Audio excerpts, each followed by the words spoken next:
So I know this account, Positively Chronic Travels, is focused on positivity, and I am actually creating this content now to help me feel more prepared and positive about this upcoming staycation.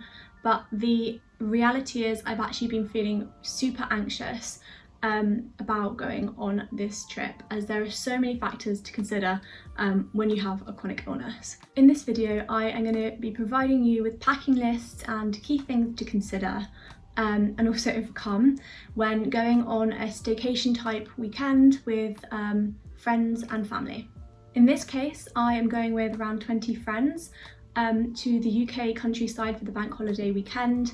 We're driving there, and we've hired a big manor house where everyone for 3 days is basically just going to have a really big party. So why am I feeling anxious about going? Well, primarily I can't drink, and the purpose of this weekend is for everyone to have a big party. My mobility is super limited. Loud music triggers my migraines. I get fatigued super easily. I have loads of allergies, which means that there's a lot of factors to consider when going.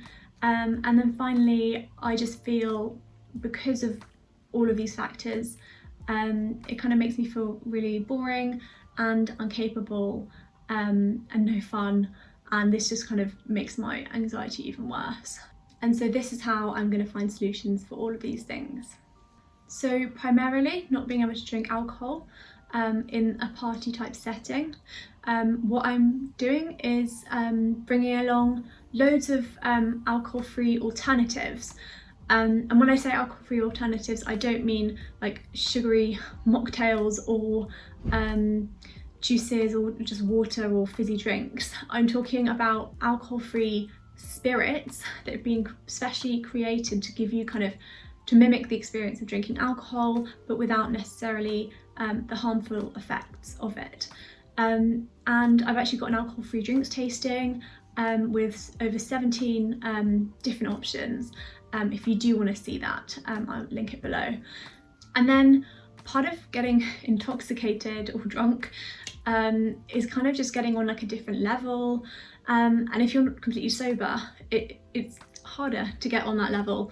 The same level as everyone else, without kind of just feeling like you're completely missing out and not having any fun. And essentially it is all in the mind. So it's just preparing your mindset and helping you feel good without anything to make you feel good. So meditation, making sure that you've downloaded your favourite meditations. I like guided ones, and I have it on a specific app. So especially if there's no Wi-Fi, just making sure that they're downloaded. I've got ones for pain management, for anxiety, for if I'm not feeling so good, and so just to kind of bring you back up on that more positive level, just get back into that nice mindset. So another thing that I'm doing to prepare is to have some positive affirmations that I repeat to myself, maybe before I'm there, or just like in the room before I go downstairs with everybody, just to kind of make me feel on a kind of better level. So these are phrases like, I have energy, I am fun, I feel happy, I'm bubbly, I am confident, like whatever is going to help you in that situation to just feel a little bit better, whether it's anxiety, pain management. But the thing to note with affirmations is your brain cannot process the negative. So if you say, I am not in pain, all your brain will hear is I am in pain. So making sure that it's positively charged, the phrase. So rather than I am not sad, I am happy. So just noting this when you're creating your own affirmations. And then the last thing that I'm going to be using are adaptogens. And so these are basically mood boosting and energy boosting herbs that don't even contain caffeine, but that can give you lots of energy and just make you feel a lot better. So this is kind of my alternative to drinking. My mobility is limited. So the area that we're going to is in the countryside, and there's lots of land that people will be moving around on, and the house is massive. So the space that everyone's going to be moving about in is quite vast, and I just obviously have a fear with my limited mobility that I won't be able to keep up with everyone. In this case, what I'm doing to prepare is just basically accepting mentally that maybe I can't keep up with everyone, but that it's fine. Like, I don't have to be with everyone all the time. I can go back and rest. Like, that shouldn't be a problem. So just kind of changing your mindset and expectations of the trip, to just kind of know that you might need to sit out on things, and like that should be fine. And yeah, preparing things to do when you do need to rest. In my case, I'll probably just sleep, but just having things downloaded, or a book, or anything that will just kind of help you wind down, and just if you can't join in at a certain time. And I don't have one, but in this scenario, I think a wheelchair would be really, really useful, just for ambulatory wheelchair use. That would just mean that I could keep up with everyone a little bit more, and move around the grounds and wherever everyone is, whatever everyone's doing. If I did have a wheelchair, maybe even a foldable one, that would be really useful in this scenario. And then finally, mobility wise, I personally, my hips and coccyx partially dislocate or sublux, which means that I need to carry around a coccyx cushion with me, and any time I ever sit down I have to get it out. So just kind of knowing that I will have to carry it around with me, and every single time we move around I will have to have it with me. It's just kind of going to be stuck to me. Loud music triggers my migraines, so in this scenario I have asked, before we even booked, I mentioned to everybody that I will 100% need a room that is the most far away from the music as possible. I know that there's going to be very big speakers, and if you're very, very sensitive to sound, this can be a huge issue, and that can just trigger and flare up many symptoms. So just kind of making sure that you have that as an option if you also are very sensitive to sound like me. And I'm also going to be bringing some earplugs. I've got some really good silicone ones that I've been using for years. So if I do get sensitive to sound and I can tolerate kind of the pressure in my ears, I can even just have them in near the speakers so that I can kind of join in and not have to maybe go for like a timeout and rest. I can actually join in but just have the earplugs to kind of make the music less intense. So I get fatigued really, really easily.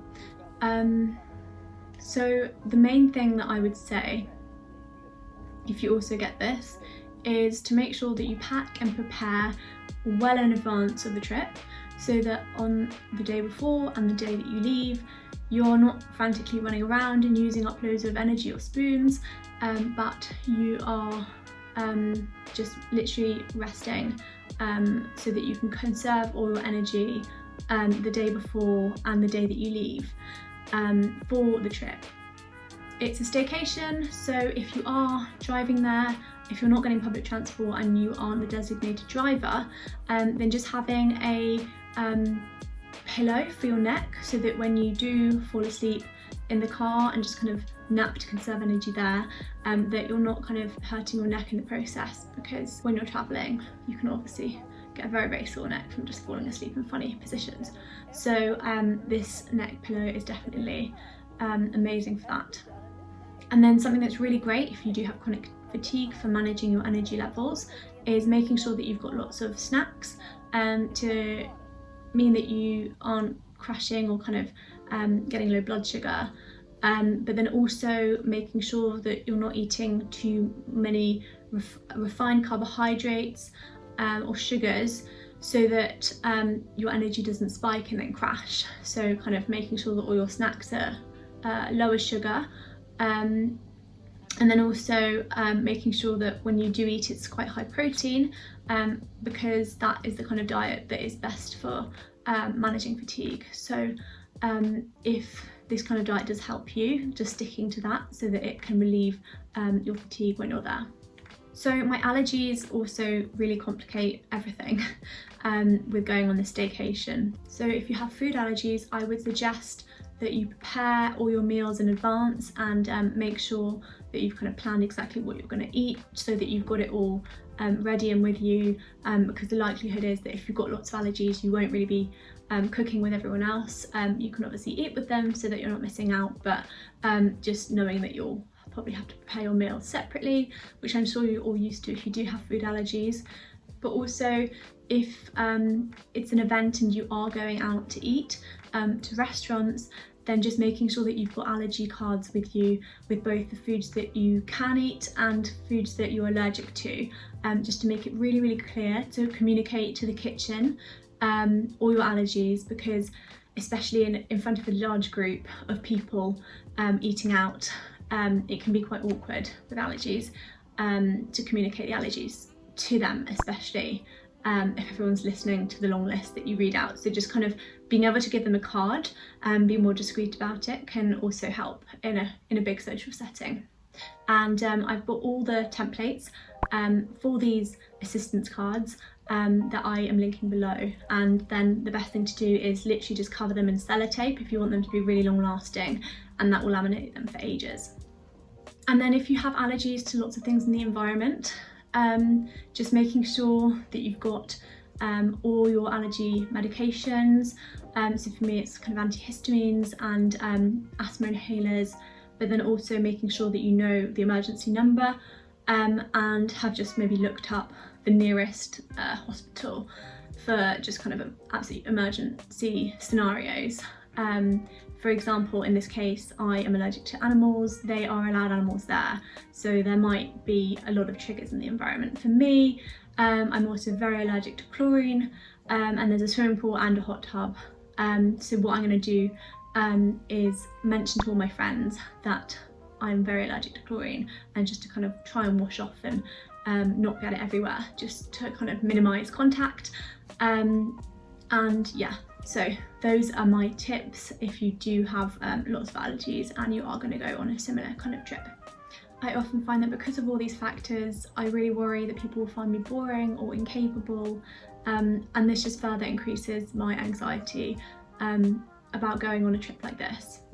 So a few strategies to help me feel a little bit less like this is, first of all, to communicate to your friends about not just your chronic illness but also the anxieties you're feeling about it. I will just tell them in advance, just so they know to look out for any signs when I'm there, if I am kind of, I don't know, having a panic attack or having a flare-up, just so that they know how to best support me when I am there, if anything like that happens. And then I've mentioned this earlier, but just affirmations as well in this kind of scenario can also be really useful. And then finally, mindfulness. So if you are in the situation where you suddenly feel like people do think that you're incapable or boring, really worthless, and think that everyone thinks really negatively of you, which are very, very common signs of anxiety, what I would really recommend is suddenly kind of removing yourself mentally from the scenario. So instead of being in your head thinking of all these things, listing the 5 senses. So what can you see? What can you smell? What can you taste? What can you touch? What can you hear?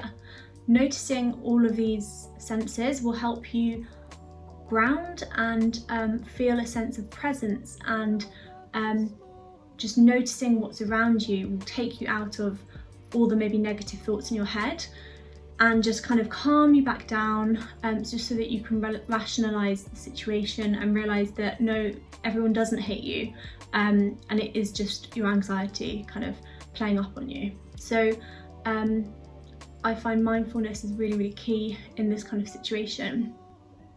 And then finally, cognitive behavioural therapy is really, really useful as well. This is something that you would have had to do because it takes months beforehand, but just having it as a strategy I find really useful for helping transition my negative thoughts into more rational, positive thoughts. So having that skill is really, really great, and if you haven't heard of it, I really recommend looking it up. So now I'm going to go on to packing lists for the weekend of all the things that you might need for a staycation-type weekend in the same country, perhaps driving there. So this is what I'm packing for a 3-night weekend in my Osprey wheelie bag. I have got my pillow that I sleep on, my coccyx cushion and the bag to put it in to carry around with me. I've got my neck pillow for the car journey, really good earplugs, all the medications that I need for all of my conditions and a few precautionary ones as well. My skincare and makeup, a hot water bottle, sunglasses, especially if you're sensitive to light. Because of migraines, just having sunglasses, even if it's not going to be good weather, is a brilliant hack.